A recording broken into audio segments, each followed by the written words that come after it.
E aí, pessoal, bem-vindos a mais um Deep Dive. Hoje a gente vai mergulhar num tema que todo mundo adora: inteligência emocional. Mas calma lá, a gente não vai ficar naquela superficialidade de autoajuda, sabe? Pode deixar. A ideia é ir bem mais fundo, te dar uma visão estratégica e prática da AI, principalmente para você usar no dia a dia do trabalho. É para quem quer ter aquela vantagem na hora de lidar com os desafios da profissão, seja qual for. Boa. E para essa conversa, a gente vai se basear em dois materiais bem interessantes. Primeiro, algumas reflexões do pessoal do A Inteligência Emocional na Advocacia, uma publicação da Advoco Brasil. Legal. E segundo, um questionário de autoavaliação que eles propõem, com uma pegada bem direta e às vezes até um pouco ácida, sabe? Sei bem. Sei bem. E para nos guiar nessa imersão, a gente convidou André Medeiros, consultor e fera em inteligência emocional, com uma visão bem particular sobre o tema. André, seja muito bem-vindo ao Deep Dive. Opa, valeu pelo convite. É um prazer estar aqui com vocês para destrinchar esse tema tão importante, mas que muitas vezes é tratado de forma, digamos, um pouco ingênua. A gente vai desmistificar aí e mostrar como ela pode ser uma ferramenta poderosa de verdade, sem firulas. Sensacional. Então, André, para começar, o que me chamou a atenção logo de cara nos materiais da Advoco Brasil foi essa visão meio sem filtro da inteligência emocional, essa tal de advocacia sem verniz. O que você entende por essa abordagem? Essa advocacia sem verniz, cara, é uma sacada genial. A proposta deles é tirar a máscara daí, sabe? É. Nada de idealizações ou de fingir que o mundo profissional é um mar de rosas. Uhum. A ideia é olhar para aí como uma ferramenta tática, um conjunto de habilidades que você usa de forma intencional para navegar nesse ambiente muitas vezes hostil e cheio de desafios. É.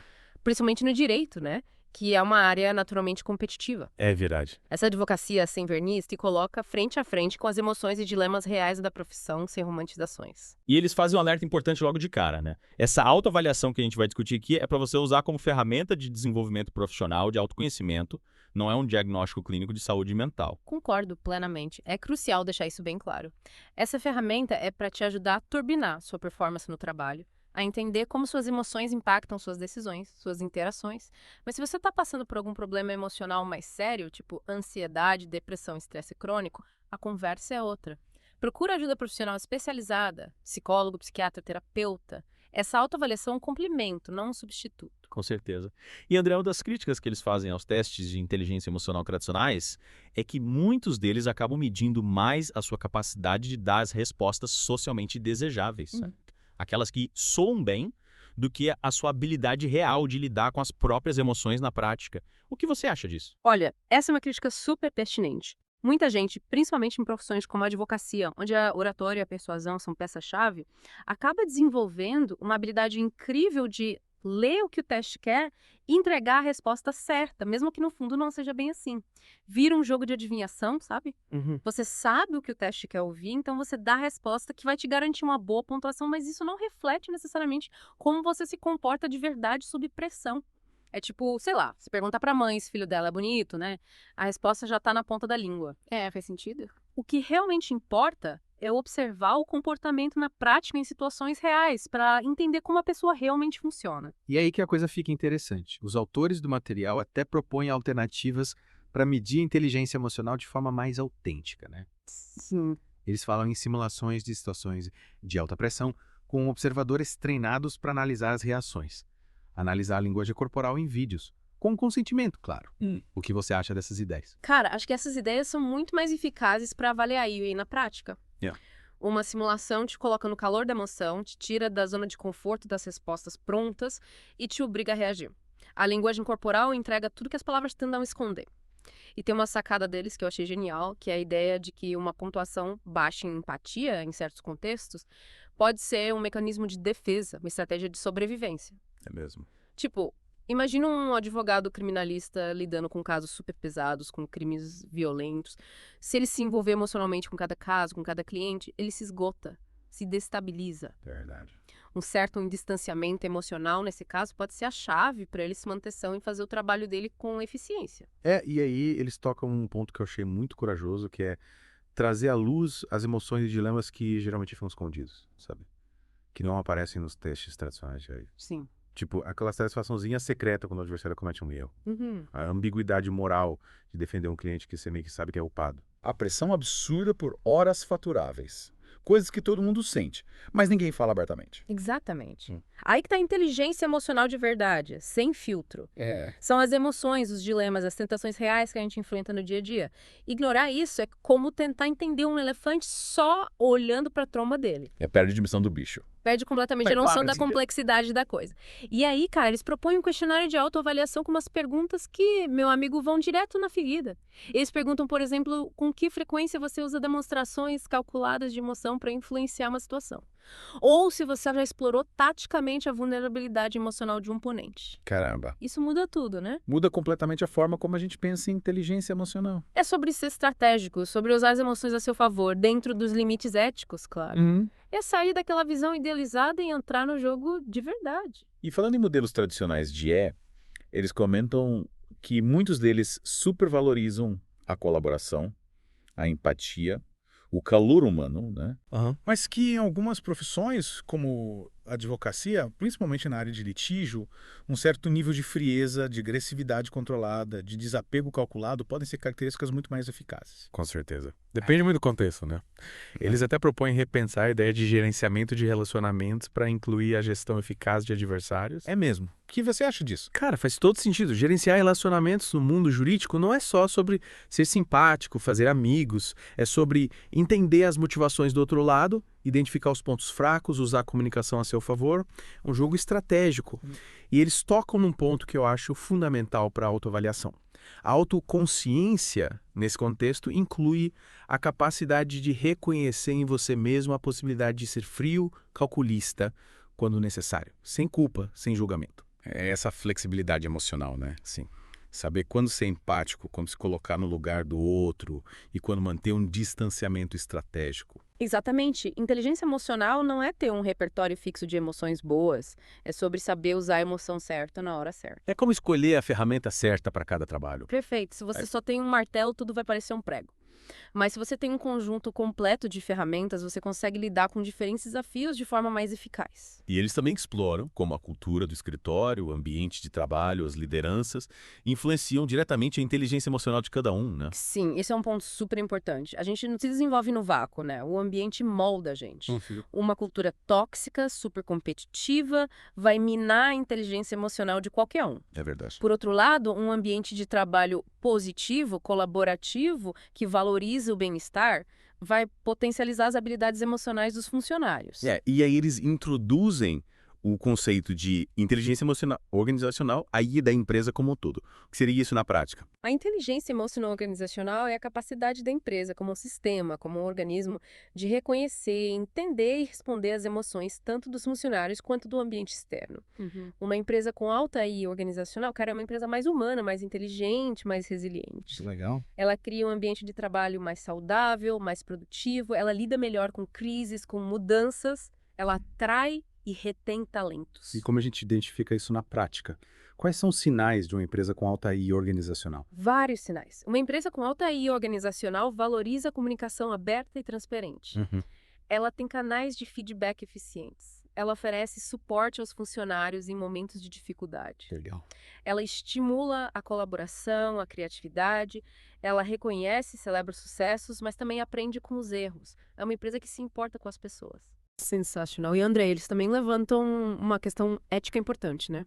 Que a inteligência emocional é uma ferramenta que pode ser usada tanto para construir, quanto para destruir, tanto para ajudar, quanto para manipular. Como lidar com essa dualidade? Essa é a grande questão. Inteligência emocional é poder. E como todo poder pode ser usado para bem ou para o mal. Verdade. Um advogado com alta I, por exemplo, pode usar essa habilidade para ser um excelente negociador, um mediador de conflitos eficaz, mas também pode usar essa mesma habilidade para manipular pessoas, para conseguir vantagens desonestas. A ética, os valores, o caráter da pessoa são o que vão determinar como ela vai usar esse poder. E aí eles sugerem algumas ferramentas para tentar avaliar a aplicação ética da I, né, como o feedback 360 graus anônimo.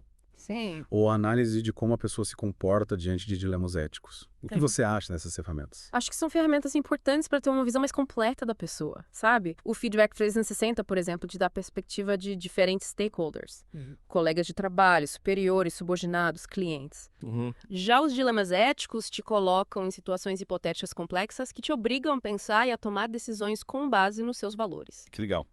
Bom, depois dessa discussão super rica sobre os desafios da avaliação tradicional da EI, vamos dar uma olhada no questionário de autoavaliação que o pessoal da Advoco Brasil propõe, com essa pegada mais sem filtro, mais estratégica. Beleza. A ideia é que você responda com a maior honestidade possível, sem tentar se enganar ou dar as respostas certas, para ter um diagnóstico real da sua inteligência emocional. Bom. O questionário é dividido em 4 seções: autoconsciência tática, autorregulação estratégica, consciência social penetrante e gestão de relacionamentos táticos.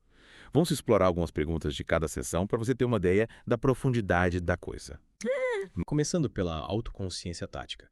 A primeira pergunta já te coloca contra a parede. Você consegue identificar não só o estresse óbvio, mas também emoções mais complexas, tipo aquela pontinha de satisfação quando o colega ou adversário comete um erro, ou inveja quando alguém se destaca. E mais importante, como essas emoções influenciam suas decisões, mesmo que você tente disfarçar. Essa pergunta é um soco no estômago, né? É. Te obriga a encarar de frente as suas emoções, por mais desagradáveis que elas sejam. A gente tende a negar, a reprimir essas emoções menos nobres, mas elas estão lá influenciando a gente de formas que a gente nem percebe. É verdade. A segunda pergunta explora a máscara emocional que a gente usa, principalmente em situações de pressão. Você tem consciência da sua máscara? Essa é outra pergunta poderosa. Todo mundo usa máscaras, né? É uma forma de se proteger, de se adaptar ao ambiente. A questão é, você tem consciência da sua máscara. Você sabe quando está usando, para que está usando. É. E mais importante, a sua máscara é convincente. Boa. A terceira pergunta explora seus pontos cegos emocionais. Quais situações ou tipos de pessoas te tiram do sério consistentemente? Identificar seus gatilhos emocionais é fundamental para desenvolver estratégias de controle, né? Se você sabe o que te tira do eixo, você pode se preparar melhor para lidar com essas situações. Verdade. E para fechar essa sessão, a quarta pergunta te convida a fazer uma análise sincera das suas reações internas a táticas agressivas ou desonestas, mesmo que você não demonstre nada externamente. Essa é a diferença entre a calma aparente e o vulcão em erupção por dentro, né? Muita gente consegue manter a pose, mas por dentro está fervendo. E essa fervura interna pode te levar a tomar decisões impulsivas das quais você vai se arrepender depois. Verdade. Partindo para a próxima sessão, autorregulação estratégica. A quinta pergunta já joga na sua cara. Você consegue escolher a resposta emocional mais eficaz sob pressão ou você simplesmente reage no automático? Essa é a essência da inteligência emocional, né? Não ser refém das suas emoções, mas usá-las a seu favor. Escolher a ferramenta certa para cada situação. Exato. A sexta pergunta te desafia a deixar a frustração de um revés no passado sem deixar que ela contamine outras áreas da sua vida. Saber virar a página, né? Aprender com os erros, mas não se deixar paralisar por eles. Verdade. A sétima pergunta explora sua capacidade de resistir à tentação de responder à altura a uma provocação, mantendo o foco na sua estratégia de longo prazo. Essa é para quem tem sangue frio, né? É. Manter a calma quando te atacam, quando tentam te desestabilizar, exige muita inteligência emocional. Com certeza. E a oitava e última pergunta dessa sessão investiga como você gerencia a pressão constante da profissão, mesmo que isso signifique adotar um certo distanciamento emocional ou pragmatismo. Essa é a arte do desapego estratégico, né? Aprender a se proteger emocionalmente sem perder a sensibilidade, sem se tornar um robô. Com certeza. Passando para a consciência social penetrante, a nona pergunta te coloca num terreno delicado. Você consegue identificar as vulnerabilidades emocionais dos outros e usar essa informação de forma estratégica. Essa pergunta é polêmica, né? Mas é real. Entender as emoções do outro, saber o que o move, quais são seus medos, suas inseguranças, te dá uma vantagem estratégica enorme. A questão é como usar essa informação de forma ética, né? Exatamente. A 10ª pergunta explora a sua capacidade de modular a empatia. Saber quando é necessário se colocar no lugar do outro, se conectar emocionalmente e, quando é mais estratégico, manter um distanciamento profissional. Nem sempre a empatia é a melhor estratégia, né? Depende da situação, do objetivo. A 11ª pergunta te convida a olhar além da superfície. Você consegue enxergar as dinâmicas de poder, as alianças ocultas, as agendas secretas, dentro da sua empresa ou num caso específico. Essa é para quem tem visão de raio-x, né? Entender o jogo político, as relações de poder, é essencial para navegar com sucesso em qualquer ambiente profissional. Verdade. E para fechar essa sessão, a 12ª pergunta explora a sua capacidade de detectar inconsistências entre a linguagem corporal e as palavras, usando isso para avaliar a credibilidade de alguém. Essa é a arte de ler nas entrelinhas, né? As palavras podem mentir, mas o corpo fala a verdade. Com certeza. Finalmente chegamos à última sessão, gestão de relacionamentos táticos. A 13ª pergunta te coloca numa situação desafiadora. Você consegue dar notícias difíceis de forma direta, sem rodeios, mas ao mesmo tempo gerenciando a reação emocional da pessoa, sem criar falsas expectativas. Essa exige tato, né? Sabe dosar a franqueza com a sensibilidade. Com certeza. A 14ª pergunta explora sua capacidade de usar tanto a colaboração quanto a confrontação de forma estratégica para defender seus interesses. É sobre ter jogo de cintura, né? Saber quando ceder, quando negociar, quando bater o pé. Exato. A 15ª pergunta te desafia a influenciar e persuadir pessoas, mesmo aquelas que têm interesses opostos aos seus ou que não simpatizam com você. Essa é para quem tem o dom da palavra, né? Saber usar a comunicação de forma estratégica para conquistar aliados, para convencer os outros. Verdade. A 16ª pergunta explora sua capacidade de gerenciar conflitos dentro da equipe sem perder de vista o objetivo principal. Saber lidar com egos, com vaidades, com diferença de opinião, sem deixar que o barco afunde, né? Manter a equipe unida, remando na mesma direção. Exato. E para fechar com chave de ouro, a 17ª e última pergunta do questionário te convida a refletir sobre sua capacidade de construir alianças estratégicas com base em competência e em interesses em comum, mesmo que não haja afinidade pessoal. É sobre separar o profissional do pessoal, né? Saber construir pontes com pessoas que você talvez não escolheria como amigo, mas que podem te ajudar a alcançar seus objetivos. Com certeza. E André, a pergunta final que os autores do material deixam no ar é: quão eficaz e consciente você é ao navegar o complexo terreno emocional da advocacia? Essa pergunta, claro, pode ser adaptada para qualquer profissão, sem dúvida. Essa pergunta te convida a fazer um balanço geral da sua inteligência emocional. Te coloca frente a frente com seus pontos fortes e fracos. E te provoca a buscar o aprimoramento constante, né? Exatamente. A inteligência emocional não é um traço fixo e imutável. É um conjunto de habilidades que a gente pode desenvolver, aprimorar ao longo da vida. Que legal. André, essa nossa conversa foi realmente incrível, muito esclarecedora. A gente viu que avaliar a inteligência emocional, principalmente no mundo profissional, vai muito além dos testes tradicionais. Sim. É preciso ter coragem de olhar para dentro, de reconhecer as emoções que a gente nem sempre quer admitir, de entender as motivações por trás das nossas ações e desenvolver estratégias eficazes para usar as emoções a nosso favor, sem perder de vista a ética, os valores. Concordo plenamente. A inteligência emocional, quando bem utilizada, é uma ferramenta poderosa para alcançarmos nossos objetivos, tanto na vida pessoal quanto profissional. Sensacional. E para a gente fechar esse deep dive com chave de ouro, eu fiz uma provocação para você que nos acompanhou até aqui.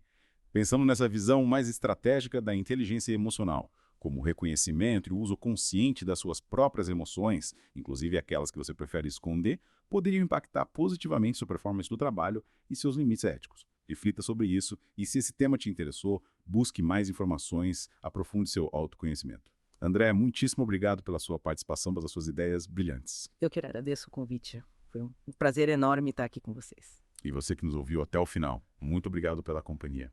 Até o próximo Deep Dive.